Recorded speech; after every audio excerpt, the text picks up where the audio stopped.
Kajing pule na kitab Hosea no yatulpa. Ale, yang ini alit pai siya utray, na maru lapatar yangi, bad undo penko yangi. Ula penmong yangi henry, unsa spany yaki jing mong jongi. Hadin ars ngi, unsa penimbiang yangi, hakas ngi balay unsa penmipad yangi.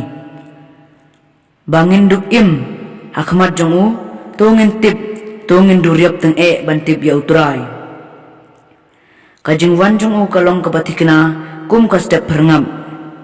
Unsa wan syangi kum uslap perem uba ay ya kekendaw.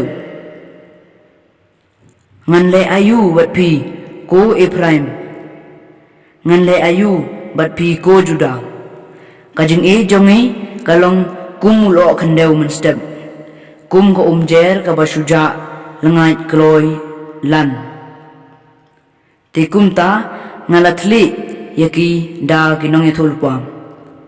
Ngalapan yap yaki da kiktin kasintur jonga, bat kajing bisyar jonga kami kum kajing syay. Naba ngakwa ya kajing itsbun om ya kajing kenya kajing tip ya ublay ban ya kajing kenya thang. Kaktin jong turay. Kajing pule naga gospel kat kum ulukas.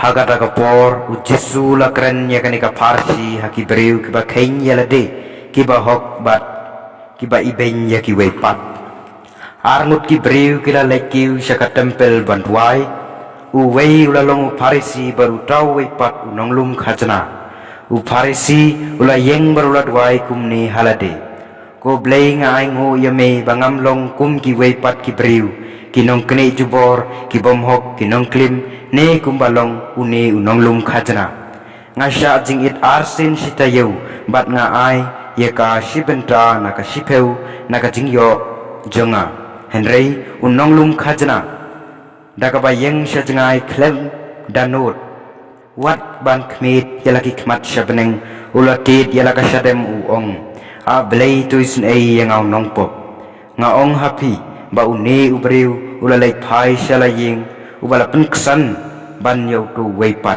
naba jar uba penkrau yalade en sapenrit bat yau ba penrit yalade en sapenkrau